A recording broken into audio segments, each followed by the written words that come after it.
All of you. आज मैं आप सभी को पढ़ाने वाला हूँ। हमारा नया चैप्टर शुरू होता है।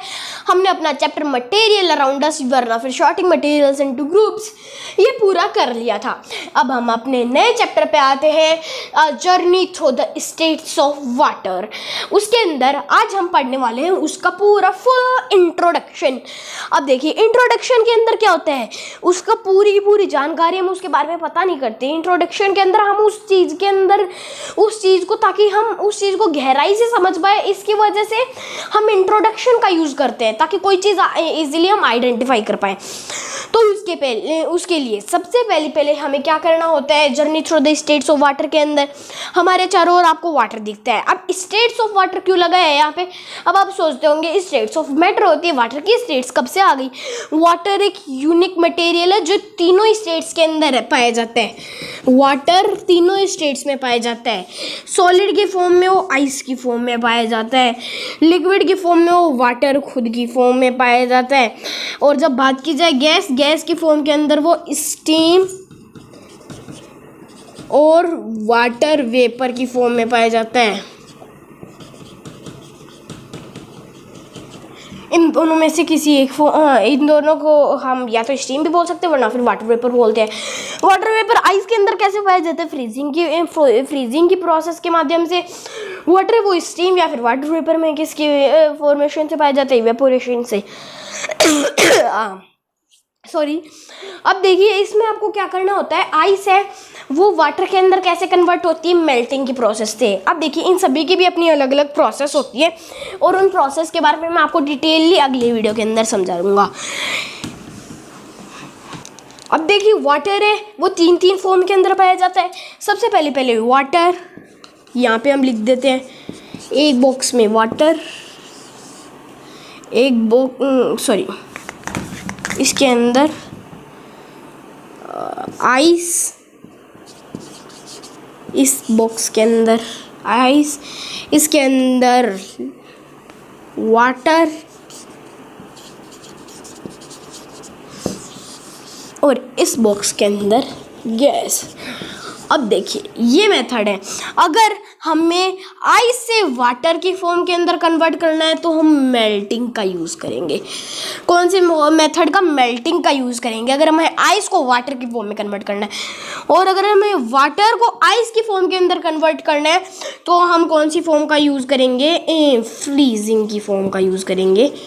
कौन सी फॉर्म का यूज़ करेंगे? फ्रीजिंग की फॉर्म का।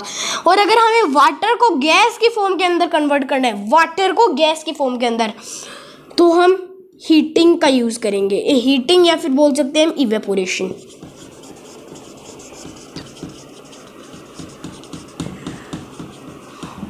और अगर हम गैस को वाटर की फॉर्म के अंदर कन्वर्ट करेंगे, गैस को वाटर की फॉर्म के अंदर, तो कंडेंसेशन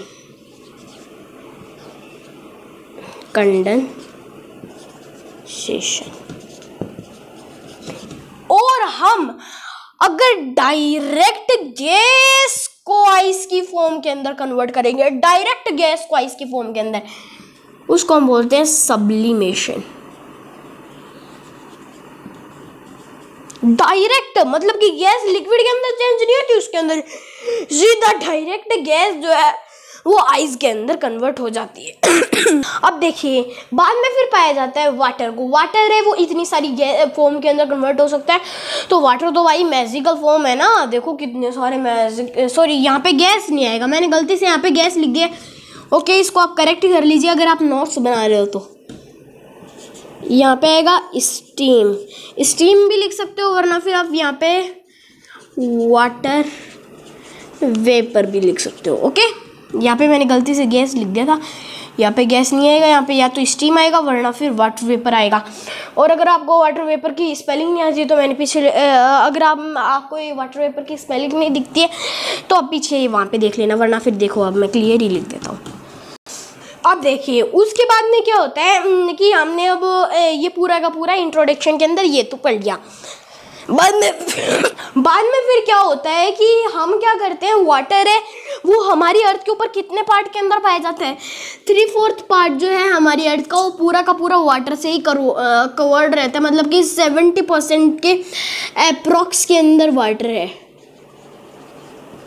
अप्रॉक्स मतलब कि अप्रॉक्सीमेटली 3/4 मतलब कि 75% के अप्रॉक्सीमेटली वाटर है। वैसे तो अगर उसी टाइप से देखा जाए साइंटिफिक मेथड से तो इस टाइप से 73% है, उनमें से 3% है वो ड्रिंकेबल वाटर है। पर फिर भी हम क्यों बोलते हैं कि वाटर बचाओ जबकि हमारे पास 73% वाटर है। इसकी वजह से बोलते हैं क्योंकि 3% ही ड्रिंकेबल है, उनमें से 2% है वो आइस की फॉर्म के अंदर है, आइस की फॉर्म के अंदर, और उनमें से बचा फिर 1% है जो हम डेली ड्रिंक करते हैं। इसकी वजह से बोला जाता है पानी बचाओ पानी बचाओ। और अब जो बचा हुआ 70% है, वो बचा हुआ 70% के फॉर्म के अंदर है ओशियंस के अंदर, जिनके अंदर क्या होता है खारा, इतना खारा पानी होता है कि आप उनको एक बार पी के देखे इतना खारा लगेगा कि वहाँ पे आप मर जाओगे। इसकी वजह से आपको ये नाम याद है डेड सी, जहाँ पे सबसे ज़्यादा खारा पानी जो पाया जाता है ना वहाँ पे पाया जाता है। उसको डेड सी नाम किसके लिए दिया गया है? डेड का मतलब उसके खारा पानी को जो आप पियोगे ना तो अब तुरंत आपकी मौत हो जाएगी। इसकी वजह से वो डेड की सी है। इसकी वजह से कोई उसके अंदर जाता नहीं है, वरना लोग जाते हैं जैसे कि स्कूबा डाइविंग करके जाते हैं ना, इसकी वजह से वो डाइविंग करते हैं। हाँ, तो उसके लिए उनके पास अपना प्रोटेक्टिव सूट बना के जाते हैं। देखिए वाटर का बॉइलिंग पॉइंट कौन सा होता है? वाटर का बॉइलिंग पॉइंट होता है 100 degree Celsius. 100 degree Celsius water का बॉइलिंग पॉइंट होता है, और उसका फ्रीजिंग पॉइंट होता है 0 डिग्री सेल्सियस। 0 डिग्री सेल्सियस उसका फ्रीजिंग पॉइंट होता है,